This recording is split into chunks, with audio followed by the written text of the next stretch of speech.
Torah, les mitzvot, c'est l'antidépresseur.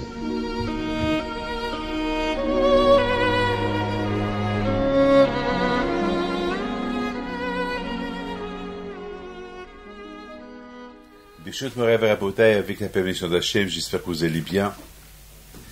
Bon, cette semaine, si Dieu veut, j'ai le mariage de mon fils, Rabbi Yoel Pinto, avec la famille Mizrahi. Alors, si Dieu veut que tout se passe bien.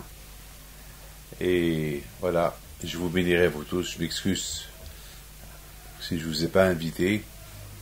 Malheureusement, je n'ai pas une grande salle qui peut contenir des milliers de personnes.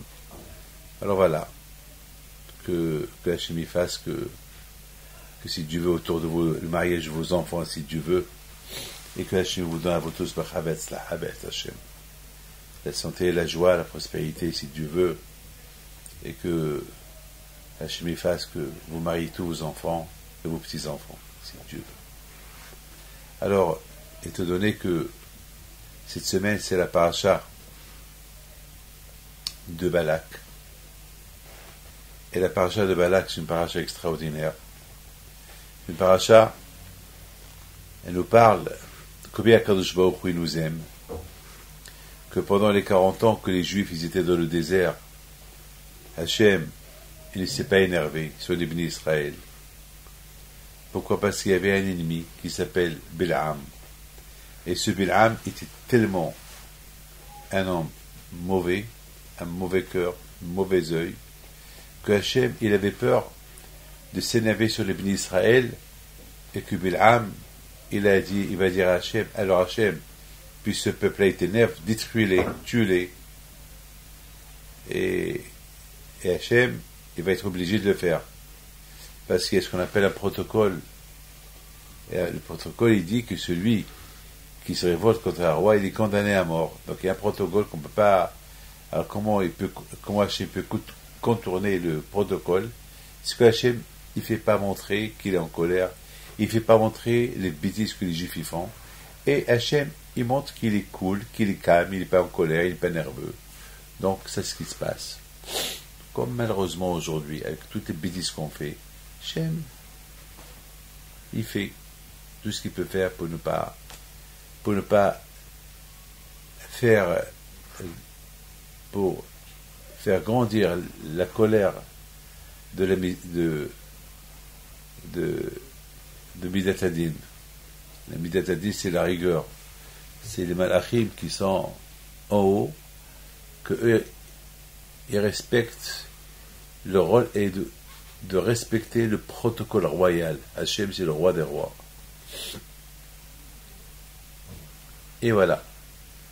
Mes amis, c'est la raison pourquoi Hachem, pendant des 40 ans dans le désert, il n'a pas montré une minute la colère sur les bénis Israël. Même lorsque les bénis Israël ont fait plein de bêtises, et combien de fois Hachem il a dit à Moshe Rabbeinu, je vais détruire, mais Bil'am n'était pas au courant. C'est-à-dire, vous imaginez, quand je pourrais cacher tout, que Bil'am ne sait pas. Ça, c'est la paracha de cette semaine. Et dans cette paracha de cette semaine, il y a plein de choses encore on va parler. Mais tout d'abord, le malheur, la catastrophe qui est arrivée cette semaine. Ces 3 enfants qu'on a trouvés pas loin de Hebron, ou à Hebron, assassinés, tués, sauvagement, après avoir été kidnappés. C'est quelque chose de terrible, c'est quelque chose de grave. On ne peut pas imaginer comment on peut tuer des enfants comme ça. On ne peut pas imaginer pourquoi. On ne peut pas se dire... Ouais, j'ai un livre qui s'appelle Les Chroniques de la Shoah. Il y a des photos terribles dans ce livre-là. Un gros livre, presque 1000 pages. Il parle de la Shoah. Je lis ce livre-là, je vois des photos, je perds un peu les pédales, je perds un peu le pourquoi. Je comprends pas comment des milliers de corps Puis comme ça, les Allemands qui tuaient des êtres humains, et en rigolant, il va tuer une femme enceinte avec son bébé, et il rigole. Et le nazi rigole. Je comprends pas. Et voilà, à notre époque,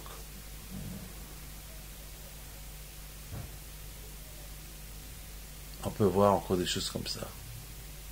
Des enfants, ils ne sont même pas des soldats, c'est des enfants. Ils sont encore à l'école. Les tuer comme ça sauvagement. Pourquoi?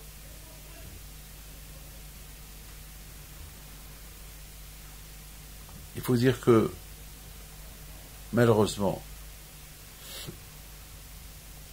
on ne peut pas accuser Dieu.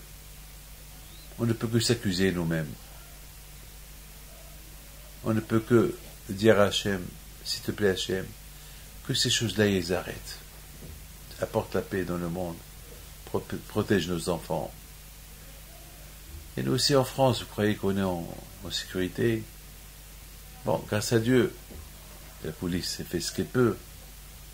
Mais elle ne peut pas mettre derrière chaque juif un policier. Bon, Hachem, grâce à Dieu, il y a comme des choses qui pouvaient arriver. Bon, Hachem, grâce à Dieu, que la police elle est là et avec les deux dieux, ils arrêtent à gauche, à droite. Mais pour vous dire, là où vous allez, il n'y a pas la sécurité. Que vous allez en Amérique, que vous allez au Canada, que vous allez en Europe, là où vous allez.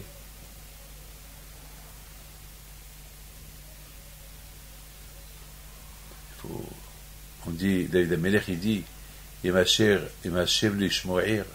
Hachem ne protège pas la ville, qui va la protéger? C'est vrai, il y a la police qui protège.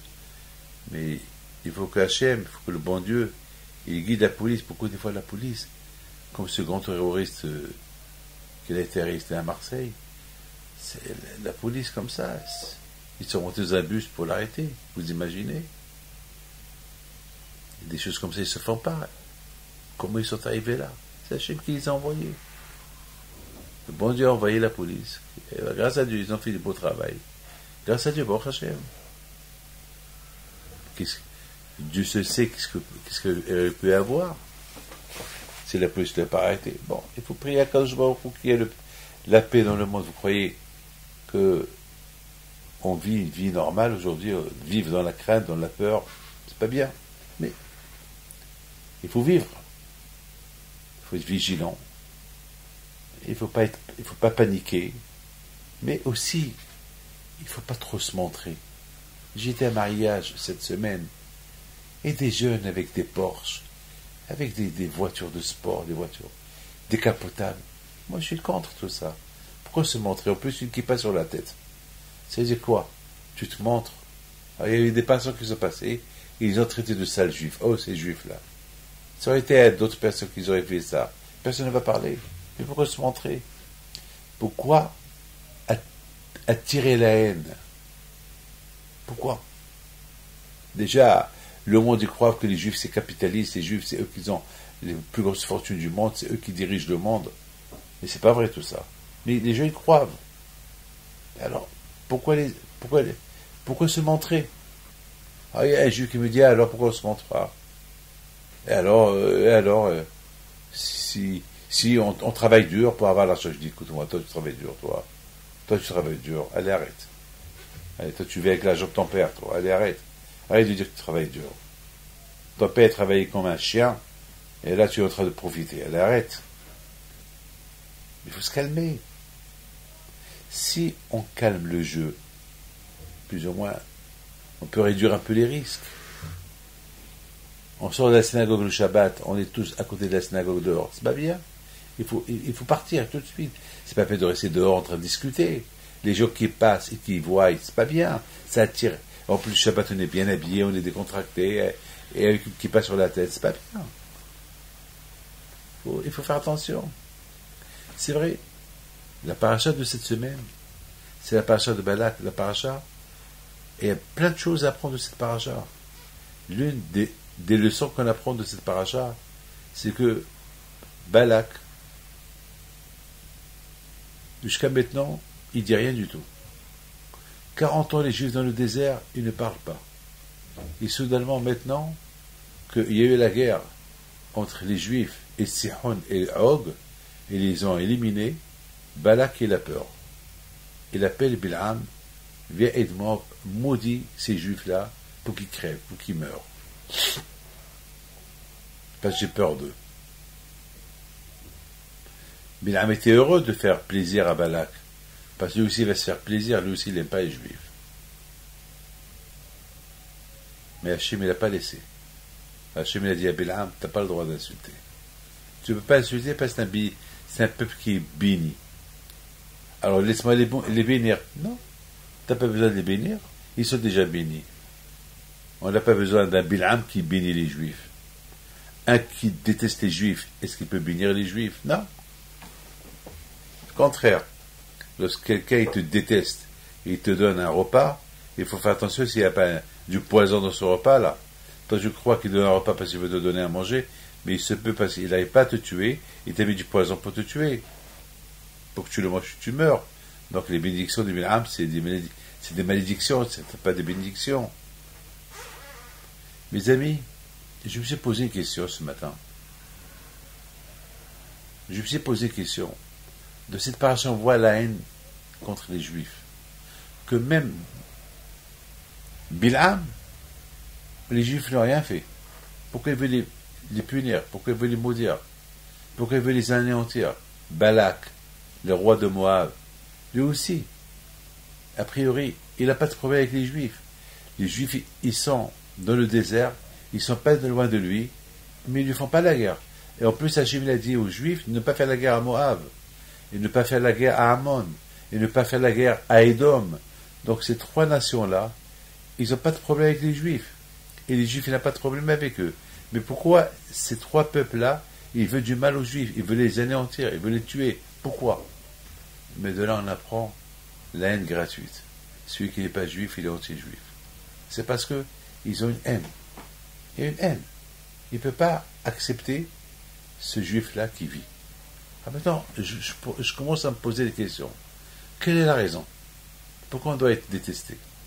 Pourquoi on ne nous aime pas? Quelle est la raison? Pourquoi moi, David Pinto, j'ai une barbe, j'ai une kippa sur la tête, et je marche dans la rue, on me dit ça juif, on crache sur moi. Moi, je ne réponds pas. Hein. Moi, je ne réponds pas aux provocations. Et ça, c'est le conseil que je donne à tout le monde. Ne pas provoquer, ne pas répondre à la provocation. C'est pas, je gagne rien. Il y a un qui me dit, oui, tu vois, les Juifs en Allemagne, parce qu'ils n'ont pas réagi, et voilà ce qui s'est passé. Bon, aujourd'hui, on n'est pas à l'époque des Allemands et des nazis. Quand même, aujourd'hui, on a Israël. Aujourd'hui, il y a où aller. C'est pas tout le monde qui est. Bon, il faut pas. Aujourd'hui, il faut pas répondre. Il faut pas répondre à la provocation, parce que justement, c'est ce qu'on cherche. On cherche qu'on répond à la provocation pour dire, voilà, tu as vu ce que les Juifs ils ont fait. Alors, ne pas répondre, ça suffit. Il y a la police, il y a le gouvernement, il faut lui faire confiance, c'est tout. Il faut lui faire confiance. Et je vous dis la vérité, hein, il faut faire confiance. Donc, mes amis, je ne comprends pas pourquoi cette haine gratuite venant de Moab, de Ammon, de Édom, de Sihon, de Og, de Bil'am, des nations, Midian. Pourquoi? Qu'est-ce qu'ils t'ont fait? La Torah, elle a ordonné aux Juifs de ne pas faire la guerre contre Moab, contre Ammon, contre Édom. Alors, et a priori, même contre Midian, parce qu'il n'y avait pas, les Juifs, ils n'avaient aucune association de faire la guerre contre Midian. Et aussi à Bil'am. Pourquoi cette haine? Mes amis, il faut savoir une chose. Que la Torah, bien sûr, elle veut nous enseigner un enseignement extraordinaire. Quel est l'enseignement que la Torah veut nous enseigner? Que toi, le juif, Am Israël, sache. Et c'était une déclaration extraordinaire qu'il a fait Bil'am. Que Am Israël, Am Levada Dishkon, ou Bagoïm Litchashev. Et lui-même, il donne la réponse. Pourquoi cette haine gratuite des nations contre le peuple juif? Parce que le peuple juif, il ne veut pas se mélanger avec personne. Il ne faut pas lui en vouloir parce qu'il ne veut pas se mélanger avec personne. C'est un peuple qui va rester seul. il veut rester seul, à l'abri de tout le monde. Il ne veut pas se mélanger avec tout le monde, il ne veut pas s'assimiler. Quelle est la raison? Parce qu'il y a une Torah que le bon Dieu nous a donnée. Et cette Torah que le bon Dieu nous a donnée, on ne peut pas. Imaginez-vous, si on s'assimile avec tout le monde, ben cette Torah, elle va être diminuée, elle va être réduite, après personne ne va la faire. Donc c'est important pour Hachem, lorsqu'il nous a donné la Torah, et voilà, le seul moyen pour que vous pouvez rester un peuple uni autour de la Torah et autour de moi, il faut respecter ces lois que je vous donne. Maintenant, si quelqu'un veut se convertir, veut devenir comme vous, il faut qu'il sache, il faut qu'il respecte lui cette Torah. Il faut que cette Torah, il faut pas, pour que la Torah, elle reste, pour que la Torah, elle ne soit pas, elle va pas s'évaporer, elle va pas disparaître, eh ben, il faut rester autour d'elle. Étant donné que le peuple juif, il a reçu la Torah, il est autour d'elle, alors ceux qui veulent venir, se joindre à nous, s'ils ne sont pas autour de la Torah, donc ils risquent, eux, de nous assimiler avec eux, on va se perdre. Mais je voudrais vous raconter une petite histoire qui s'est passée à Los Angeles. Il y avait une fois une femme, une vieille femme, lorsqu'elle m'a vu, elle a commencé à pleurer. Alors, je lui ai dit, ça va madame, vous allez bien? Elle me dit, oui, je vais très bien, mais vous me rappelez mon père. Elle me montre la photo de son père avec une barbe. Elle me dit, nous, on est les rescapés de la Shoah. On a quitté l'Allemagne, la Pologne, lorsque moi j'étais petite. Et toute ma famille est morte. À part un peu de ma famille, on a réussi à s'échapper et on est venu aux États-Unis. Au départ, mon père, il ne savait pas où aller, il était religieux, il avait une barbe. On s'est installé quelque part en Amérique. Et là-bas, il n'y avait pas de synagogue, là-bas, il n'y avait pas des orthodoxes, il n'y avait rien du tout. Donc, la seule synagogue qu'il y avait là-bas, une synagogue qui n'était pas religieuse. Donc, on est parti là-bas. Bon, on n'avait pas le choix. Mon père n'a pas voulu qu'on se perde. Mais il n'était pas très content parce que cette synagogue n'était pas religieuse. Et à un moment donné, cette synagogue, elle a fermé les portes. C'est un autre groupe juif qui ont pris la relève de cette synagogue et s'était mélangé hommes et femmes. Et au fur et à mesure, ça se dégrade. Et moi, j'étais jeune, je me suis marié. Et malheureusement, d'une synagogue à l'autre, et voilà, mes enfants, ils sont tous assimilés. Et voilà. J'ai eu 4 garçons. Ils sont les 4 mariés avec des filles non juives. Et voilà. J'ai plus rien. Ça veut dire que si je meurs, il n'y a personne qui fait Kaddish pour moi. Les enfants se marient avec des non-juifs. Leurs enfants, ils ne sont pas juifs. Et eux, ils ne savent même pas lire. Bon. Au moins, j'ai laissé un testament. Je suis venu m'installer à Los Angeles, à des rabbins, que s'il m'arrive quelque chose, qu'on monte dans ces cimetières juifs, et que j'ai donné de l'argent à certaines personnes pour que s'il m'arrive quelque chose qu'il faut Kaddish pour moi, parce que je sais que mes enfants, je ne sais même pas s'ils vont venir à mon enterrement. Voilà la beauté et les conditions pour rester juif. C'est pas rester juif, on peut être juif et pas être juif. On peut être juif s'il n'y a pas la Torah. Mais pour être juif et rester juif, il faut qu'il y ait la Torah et les mitzvot. C'est comme un passeport. Un passeport, s'il n'y a pas de photo dans le passeport, on ne sait pas que toi tu es vrai, que ton nom qui est marqué dans ce passeport, c'est toi. On ne sait pas. Il faut qu'il y ait et le nom et le passeport. Pardon, et le nom et la photo. Il faut la photo. Parce que la photo seule dans un passeport sans le nom, ça ne veut pas dire le nom que tu déclares, c'est vrai, parce qu'il n'est pas écrit dans le passeport. Et s'il n'y a pas de photo, ça ne veut pas dire que le nom qui est écrit dans le passeport, c'est toi, parce qu'il n'y a pas de photo. Donc, pour être juif, il faut et le judaïsme, la Torah et le judaïsme. il faut qu'il y ait toi et la Torah et le judaïsme. Il faut que tu aies l'identité juive, c'est la Torah. S'il n'y a pas l'identité juive, s'il n'y a pas la Torah, donc quelle identité tu as? Et c'est ce qu'a dit Bilam. Bilam a dit que l'identité juive, elle est dans la Torah. Parce que c'est la raison pourquoi Hachem, il n'a pas voulu qu'on se mélange. C'est pas parce qu'Hachem il veut qu'on soit antisémite. On n'a pas le droit d'être antisémite. On n'a pas le droit de détester ou de ne pas aimer les non-juifs, des Arabes, ou des Chinois, ou des chrétiens, ou des Noirs. On n'a pas le droit, ou des Japonais. On n'a pas le droit. On a le droit de respecter tout le monde. La Torah nous oblige de respecter tout le monde et d'aimer tout le monde. Chaque être humain. On n'a pas le droit de ne pas aimer quelqu'un. Moi, je suis d'origine du Maroc. J'ai grandi avec des Arabes, des musulmans, et je les respecte énormément. Je respecte tout. Ma femme, elle est d'origine d'Algérie. Je respecte les musulmans algériens, je les respecte. Je respecte tout le monde, que ce soit tunisien, que ce soit malaisien, je m'en fous. Pour moi, c'est des êtres humains comme moi. Et je les respecte. Je respecte leur personnalité, leur religion, je respecte. Je respecte. Mais, il y a une chose est certaine, que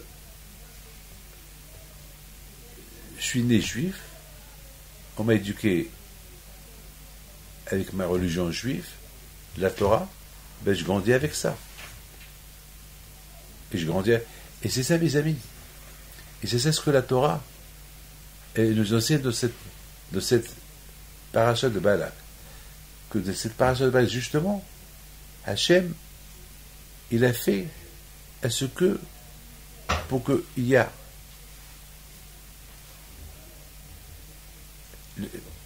les nations ne comprennent pas. Les nations, peut-être, pourquoi ils nous détestent? Peut-être parce qu'on n'est pas comme eux. Par exemple, j'étais dans un avion. Beaucoup de fois, ça arrive que je vexe un peu les hôtesses de l'air. Ils sont vexés. Parce qu'on me propose à manger, je dis non. On propose du jambon, je dis non. On propose des crevettes, je dis non. On propose du vin, je dis non. Et chaque fois, je dis non, c'est pas caché. Alors, parfois, ça les énerve. Je dois pardonner. Parfois, il y a des réactions des hôtesses qui ne sont pas... Bon, je les comprends parce que ils croient que je ne vais pas manger leur manger parce qu'il n'est pas bon. Non, c'est pas vrai. C'est pas qu'il n'est pas bon, il est bon, mais c'est pas cachère. La Torah me l'interdit. Je ne peux rien faire. La preuve, si je commande un repas cachère, on me l'apporte, je l'accepte volontairement. Mais s'il n'est pas cachère, je ne peux rien faire. Que voulez-vous que je fasse? Donc c'est les énerves. C'est ça la bouteille. C'est ça qui réveille. Mais j'ai pas le choix. Zot Hokat Torah, c'est ça la paracha. La paracha, c'est ça la loi de la Torah. La loi de la Torah, c'est il faut respecter la Torah. Et je sais que tout le monde va rigoler de moi. Pourquoi je touche pas une femme? Pourquoi des fois ça arrive? Il y a des femmes qui me donnent leur main et je leur dis non. Je refuse. Ça les vexe. Beaucoup de fois ça arrive. Je peux pas. Comment voulez-vous que je donne la main à ta propre femme qui est une idée, tu ne peux pas la toucher. Alors, pour cette raison, une autre femme qui n'est pas ta femme, tu ne peux pas la toucher. Tu ne peux pas. La Torah me l'interdit. Alors, comment que je fasse? Donc, ça énerve. Donc, c'est la raison pourquoi Hachem nous avertit déjà. Hachem, il nous a dit, je sais que les gens, ils vont se moquer de vous. Pourquoi vous faites ceci? Pourquoi vous faites cela? Vous n'êtes pas des êtres humains. Mais c'est ça la loi de la Torah. Alors pourquoi, quand il a fait ces lois-là, qu'on doit être différent de tout le monde? Eh bien justement, c'est le seul moyen pour garder notre identité juive. Le seul moyen pour garder notre identité juive, c'est les mitzvot que Hachem nous a donné à respecter. Parce qu'il n'y avait pas ces mitzvot que le bon Dieu nous a donné à respecter, alors on va être comme tout le monde. Et comme tout le monde, tu manges ce que tu veux. Tu peux même manger comme qu'il y a en Chine, au Japon, qui mangent des singes, ils mangent des serpents et ils mangent de tout. Il y a certaines personnes qui m'ont dit qu'ils ont vu des magasins qui vendent des cafards, des araignées, des insectes, ils les vendent pour les gens qui les aiment. Nous, on n'a pas le droit de manger tout ça. Notre religion, notre judaïsme, il est formé, il est construit avec des permissions et des interdictions, avec des lois. Et c'est des lois qui embêtent tout le monde. Parce que c'est des lois, la majorité du monde, ils ne respectent pas ces lois, ils ne comprennent pas pourquoi nous, on les respecte. Ben justement, si nous aussi on ne va pas les respecter, on va être assimilé. Si on va être assimilé, le peuple juif, il va s'éteindre. Et justement, bien sûr que les nations, ils veulent que le peuple juif s'éteigne et qu'on soit une seule nation. Ben, on peut être une seule nation avec mon identité juive. Derrière la Torah, il dit, il faut respecter tout le monde. Non, ils veulent effacer la Torah. Ils veulent qu'on efface qu'il y a Dieu, que Dieu c'est le créateur du monde. Ben justement, mes amis, la Torah, c'est elle qui fait de Dieu le créateur du monde. S'il n'y a pas la Torah, ça veut dire qu'il n'y a pas de créateur. C'est-à-dire, tous les gens qui sont athées, ils disent qu'il n'y a pas de créateur. Donc voilà, déjà, il y a une chose qui me fait une différence entre moi et eux. Parce que moi, je crois qu'il y a un Dieu. Eux, ils ne croient pas qu'il y a un Dieu. Le fait qu'eux ne croient pas qu'il y a un Dieu, alors tout est permis. Moi qui crois qu'il y a un Dieu, alors c'est pas tout qui est permis. Pourquoi ? Parce que justement, Hachem était intelligent.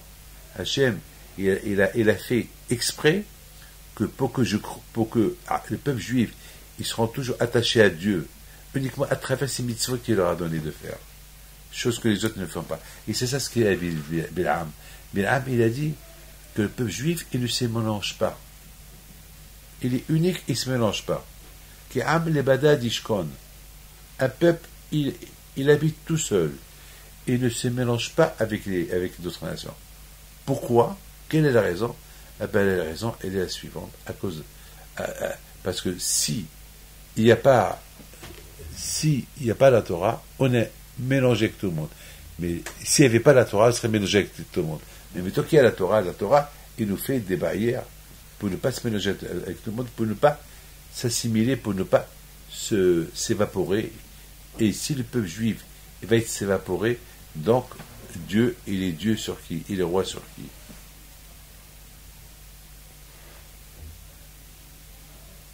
Il faut dire, mes amis, que je me suis posé question ce Shabbat, la question que je me suis posée ce Shabbat, quelle est la raison que Hachem veut qu'on étudie la Torah ? Qu'est-ce qu'il veut Hachem ? Qu'on fait des mitzvot ? Alors on fait des mitzvot. Mais pourquoi étudier la Torah ?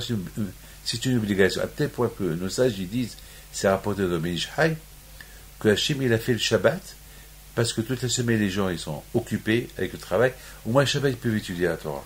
Ils peuvent récupérer. Mais pourquoi ? Alors moi je vous pose la question.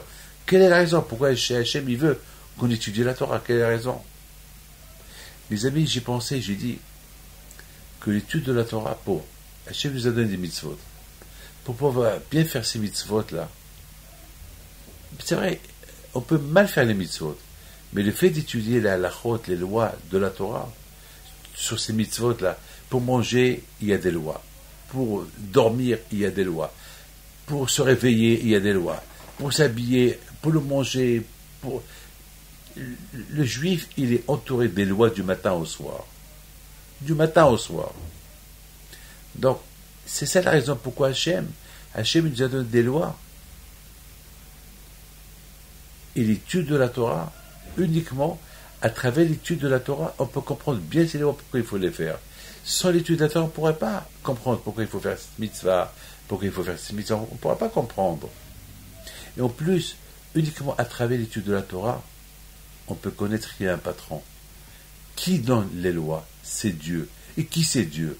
Tu veux connaître Dieu ? Tu le trouveras dans l'étude de la Torah. À force d'étudier la Torah, et tu comprends les mitzvot qu'il t'a donné, tu vas reconnaître Akadosh Baruch Hu. Tu vas t'attacher à Akadosh Baruch Hu. Mes amis, sans l'étude de la Torah, on ne pourra jamais savoir qui est Dieu. Regardez mes amis, n'oubliez pas qu'on vit aujourd'hui avec un monde où il y a beaucoup de Sahara, un manque de technologie, un monde terrible, un monde que on n'a même pas le temps. Alors on a cru qu'avec la technologie on va gagner du temps, une technologie qu'elle apporte, une autre technologie. Vraiment, on est du matin au soir, des textos, téléphones, du matin au soir. Mettons, à l'époque, les gens, ils attendaient le soir pour voir les informations. Maintenant, avec un téléphone, tu peux voir les informations toute la journée. Tu peux jouer, tu peux faire le casino, tu peux perdre de l'argent, tu peux gagner de l'argent. Tu peux faire tout ce que tu veux avec ce iPhone, avec l'iPad que tu as.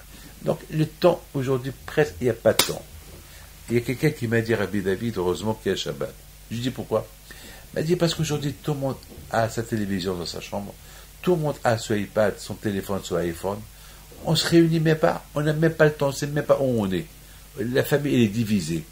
Heureusement qu'au Shabbat, il y a pas de téléphone. Les téléphones, ils s'éteignent, on se rencontre autour de la table.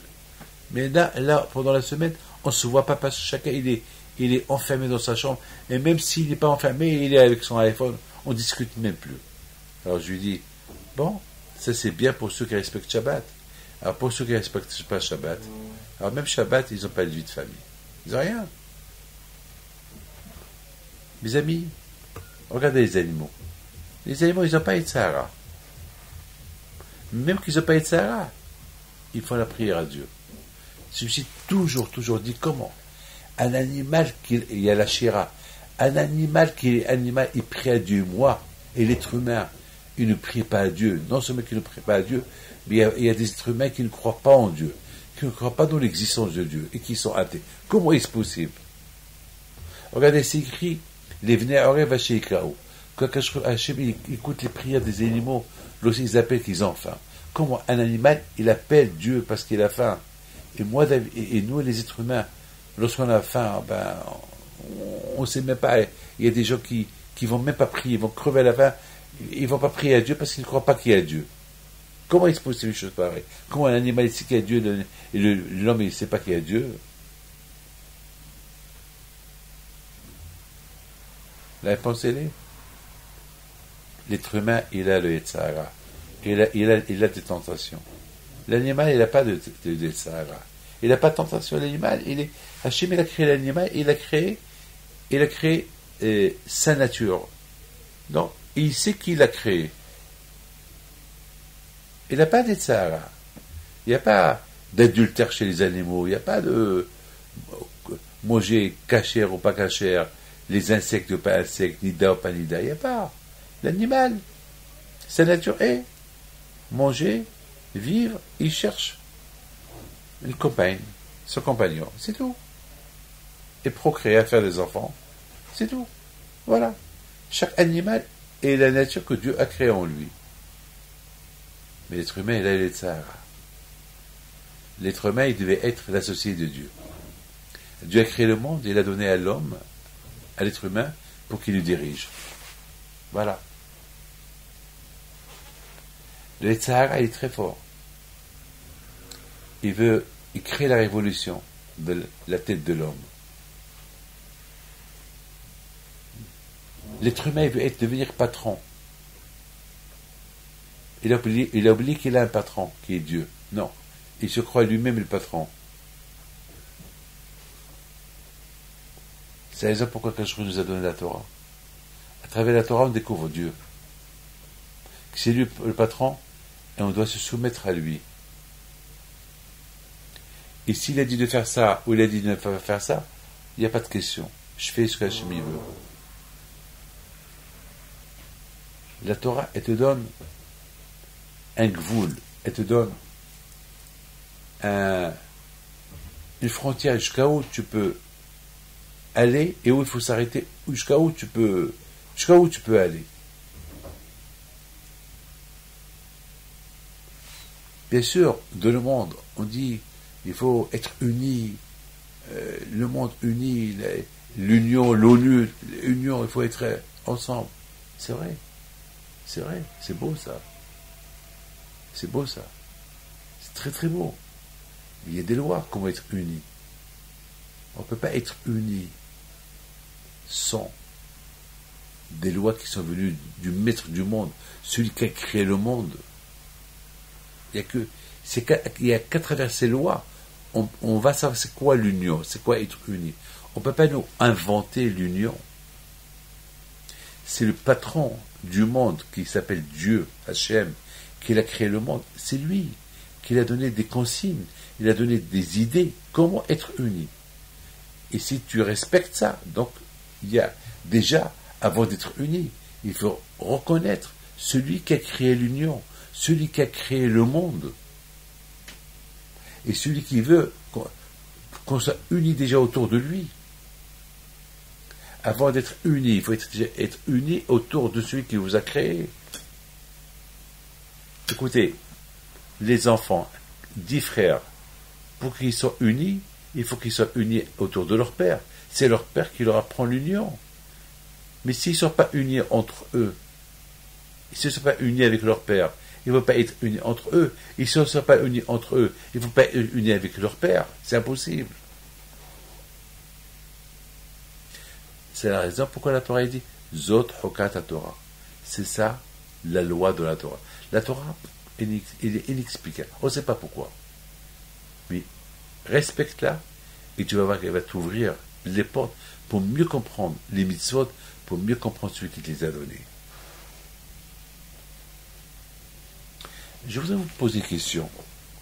Vous savez que dans notre monde, c'est pas un monde où il y a du manger, c'est pas un monde où il y a la plage, c'est pas un monde où il y a les femmes, c'est pas un monde où il y a ce que tu veux, l'argent, les voitures. Ah, c'est quoi? Alors, il y a quoi dans notre monde, quoi? Notre monde, il n'y a que le tarot, il n'y a que la Torah. Alors, ça veut dire que si tu aimes la Torah ici, tu auras quoi faire là-haut. Mais si tu n'aimes pas la Torah ici, eh ben là-haut, tu vas t'ennuyer. Zot Hokat Torah. Au départ, tu ne comprends pas c'est quoi la Torah. Mais sache, c'est ça ton épreuve. L'épreuve que tu as maintenant, c'est vraiment de l'étudier. C'est dur. Le Satan, le Tzar, il ne va pas te laisser étudier. Étudie-la. Et tu vas voir ce que tu vas gagner après. Après déjà, le fait d'étudier, tu vas comprendre pourquoi il faut faire les mitzvot. Ah, c'est super, c'est logique. Une fois que tu as compris la logique des mitzvot, alors là, tu vas découvrir Hachem, celui qui les a donnés. Vous savez, mes amis, il y a un milliardaire, multimilliardaire, que ce Shabbat-là, je l'ai rencontré. Il vient me voir et me dit, vous savez que si je suis là, c'est grâce à toi. Je dis, moi? Pourquoi? Il m'a dit, parce que il y a 20 ans, je t'aimais pas. Je ne pouvais pas te supporter. Et je voulais même pas te voir. Et aujourd'hui, je suis content de te voir. Je dis, ah bon? Qui es-tu? Il m'a dit son nom, mais je ne me rappelle pas. Ça ne m'a rien dit son nom. Il m'a dit, maman, elle est venue chez toi. Et t'avais dit que j'allais me marier avec telle et telle fille. Et vous avez dit à maman, cette fille n'est pas pour ton fils. Alors, maman, elle est venue chez moi, elle m'a dit, Rabbi David, il nous déconseille qu'on te donne la bracha de te marier avec telle fille. Et moi, je me suis énervé parce que j'étais follement amoureux de cette fille. Donc, j'étais venu chez toi. Et je t'avais dit pourquoi. Et toi, Rabbi David, tu m'avais dit, parce que je ne vois pas de mariage entre vous deux, parce que tes parents, ils sont religieux. Et toi, tu es religieux. Et elle, du tout, elle n'est pas religieuse. Elle t'a dit qu'elle n'était pas prête à te suivre. Donc pour moi, j'ai dit, tes parents religieux, toi qui es religieux, te marier avec une fille qui n'est pas religieuse, vous allez finir avec un divorce. Parce que ta mère, elle ne va jamais l'accepter. Sa belle-fille qui vient chez elle en voiture Shabbat. Donc il va y avoir des problèmes. Toi, tu travailles avec tes parents, tu vas être obligé un jour de donner raison à tes parents, donc tu vas divorcer. Donc, je te conseille d'arrêter avec elle et trouver une fille comme toi.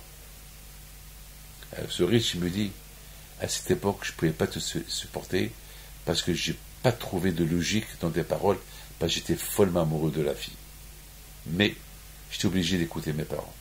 Parce que je travaillais avec mes parents et je n'avais pas le choix. Je l'ai quittée. Et même elle était contente de me quitter parce qu'elle m'avait dit que de toute façon je n'y crois pas dans ta religion, même que je suis juif, donc c'est mieux qu'on arrête. Donc, on s'est quitté. Et un mois plus tard, j'ai rencontré Simone, ma femme. J'ai 5 enfants avec elle. Et grâce à Dieu, tout va bien, je suis heureux. Et merci. Voilà, tu vas sauver ma vie. Vous avez compris? Zot Hokata Torah. Écoutez bien. Moi, je suis pas un prophète. Moi, j'étais un peu logique. Moi, j'étais logique, c'est tout. Hein. Ne croyez pas que j'ai rien vu. La Torah, elle dit Zot Hokata Torah. C'est ça la loi de la Torah. C'est tout. Hein. La Torah, elle dit Zot, c'est ça la loi de la Torah. Tu fais cette Torah sans condition. Et automatiquement, pour les faire sans condition, tu ne peux pas t'assimiler. Il vient chez moi cette semaine un juif. Il veut se marier avec une fille. Et je demande à la fille son nom. Elle me dit son nom. Je lui dis, vous êtes juif? Elle me dit non. J'ai rien parlé. Alors qu'est-ce qu'il me dit le monsieur? Non, mais il va se convertir pour moi. Alors je regarde la fille et je lui dis, tu veux te convertir pour lui? Il me dit, bon, je vais essayer. Ben, je suis pas juif, je suis pas catholique, je suis pas musulmane, je suis rien du tout, je suis une fille athée, d'une famille athée. On est des Italiens, d'origine italienne. Et bon, j'aime Gérard. Je l'aime, et ben, je vais faire plaisir. Je regarde Gérard. Je lui dis, oh, quel plaisir va te faire cette fille, hein. Tu vas être super content. Et tes parents, qu'est-ce qu'ils vont dire? Bon, ils vont après apprendre à la respecter. On va être juif, on va. Je dis, mon fils, sache, tu vas rien faire. Tu vas te marier avec elle, elle va te rendre pire qu'elle. Je lui dis ça devant elle. Elle a commencé à rigoler. Elle m'a dit, peut-être que vous avez raison. Elle-même me dit, peut-être. Voilà. Elle veut devenir juif. Et qu'est-ce qu'elle me dit devant lui? Ben, un jour, même que je suis juif, tu vas devenir pire que moi, lorsque je n'étais pas juif. Alors on a gagné quoi? C'est l'assimilation. Voilà. Hachem, il veut que nous, car le peuple juif, il représente le peuple juif, Akadosh Baruch Hu. Et pour représenter Akadosh Baruch Hu, il faut connaître Akadosh Baruch Hu. Et pour connaître Akadosh Baruch Hu, il n'y a qu'à travers la Torah.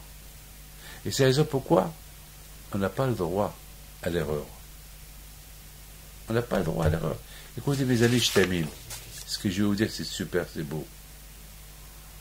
Pendant 40 ans, les Juifs, ils étaient dans le désert. 40 ans. Vous imaginez? 40 ans dans le désert. Et 40 ans, aucune nation est venue faire la guerre contre les Juifs. Ni Sihon, ni Og, ni Midian, ni Balak, ni Bilam, ni personne.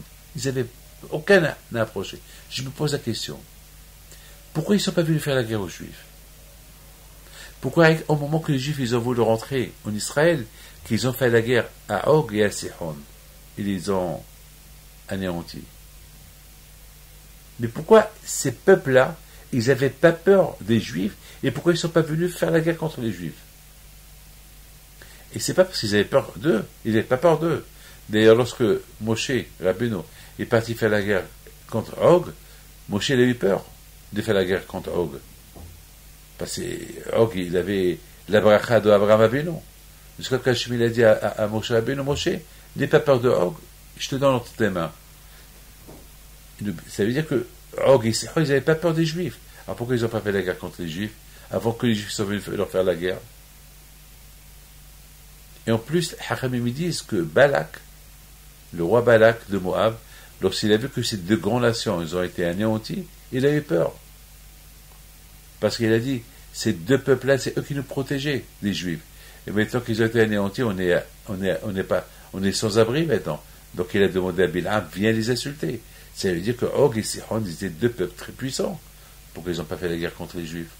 Et de là, j'apprends une chose. Que lorsque le peuple juif, il n'essaie pas de s'assimiler avec les nations, il veut garder son identité de la Torah, aucune nation ne leur fera la guerre. C'est la raison pourquoi Og et Sihon, ils n'ont pas fait la guerre contre les Juifs. Parce que lorsque le peuple juif était dans la Torah, dans le désert, la Torah, elle empêche la Torah Maginom Atzolé. La Torah, elle enlève les idées de la guerre. Elle enlève aux nations les idées de faire la guerre contre les Juifs. Mais lorsque malheureusement les Juifs ne respectent pas Torah et Mitzvot, donc l'idée de la guerre contre les Juifs, elle peut se réaliser, malheureusement. C'est la raison pourquoi, mes amis, on n'a pas vu les 7 nations venir par surprise faire la guerre contre les Juifs. Pourquoi? Parce que ils avaient peur.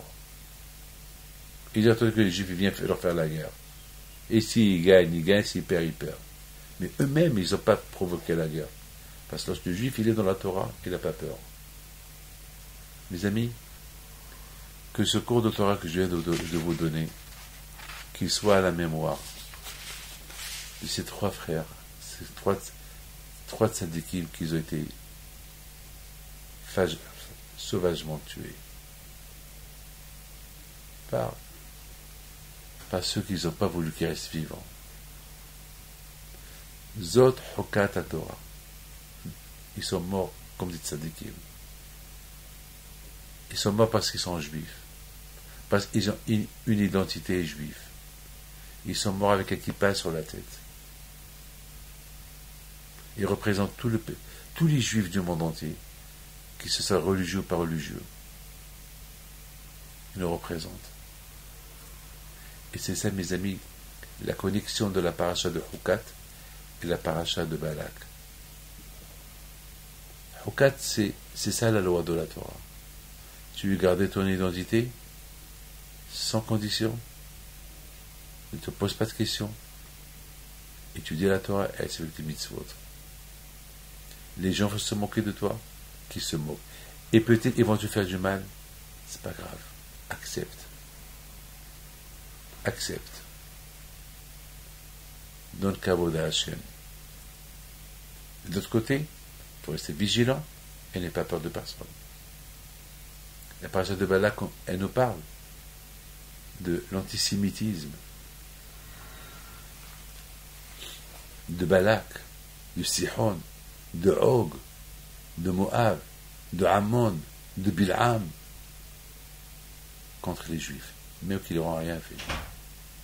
Ils savent, même Balak, même Bil'am, il a dit, c'est un peuple uni qui veut se mélanger avec personne, il cherche à faire du mal à personne. Ah, puisque le peuple juif, il cherche à faire du mal à personne, pourquoi toi tu vas faire du mal? Il n'y a pas de réponse à ça. Zot Hukata Torah. Quand il a fait ça, pour que le peuple juif il puisse toujours rester autour de la Torah, autour de son Dieu. Et si c'est ça le cas, la Torah elle protège. Vous allez me poser la question, alors pourquoi ils n'ont pas été protégés ces trois? Et j'ai pas de réponse. C'est une question qu'on me pose tout le temps. Pourquoi il y a eu la Shoah? Pourquoi 6 millions de Juifs? J'ai pas de réponse. Pas de réponse. Et ça ne veut pas dire que j'ai pas de réponse, que je vais m'éloigner du bon judaïsme, jamais. Je m'en fous. Avec ce qui s'est passé avec ces 3 frères-là, c'est là que le peuple juif va se renforcer encore de plus en plus davantage entre eux. Que Hachem vous protège et vous donne la santé. Et brachavat slaha. Et je prierai pour vous, si Dieu veut, jeudi soir, le jour du mariage de mon fils Rabbi Yoel Pinto, avec la fille Rabbi Youssef Mizrahi, et Bisrot Rabbi Pinto Hachem. Et vous donne à vous tous la santé, la joie et la prospérité. Peut-être j'ai encore 2-3 minutes, et vous savez une chose, que lorsque j'avais 10 ans, mon père m'a envoyé à la yeshiva. Il m'a envoyé en France, à Fublem de l'époque, qui était le Rosh Hashanah Bino Gershon Livman. Et mon père n'avait pas les moyens pour m'envoyer à la yeshiva. Et qui a ramassé de l'argent pour mon père, pour m'acheter la valise et les vêtements et mes frais de voyage, c'était le grand-père, c'était Khalifa Mizrahi, le grand-père de la future femme de mon fils. C'est lui, vous vous rendez compte?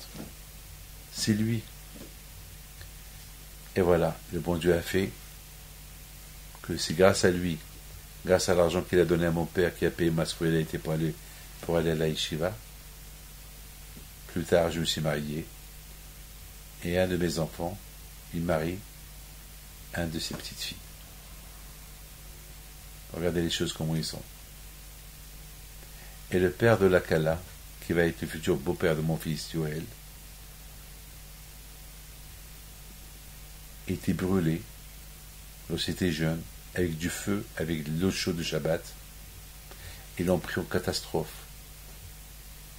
À l'hôpital, ils avaient peur pour lui, ils ne savaient pas quoi faire pour lui. À l'époque, il n'y avait pas de la technologie d'aujourd'hui. Il était vraiment brûlé, 3 degrés, vraiment très grave. Et sa mère, elle vient chez mon père. Elle pleure. Elle dit à mon père, Bimoshe, mon fils Yosef, il est en train d'arriver à la mort.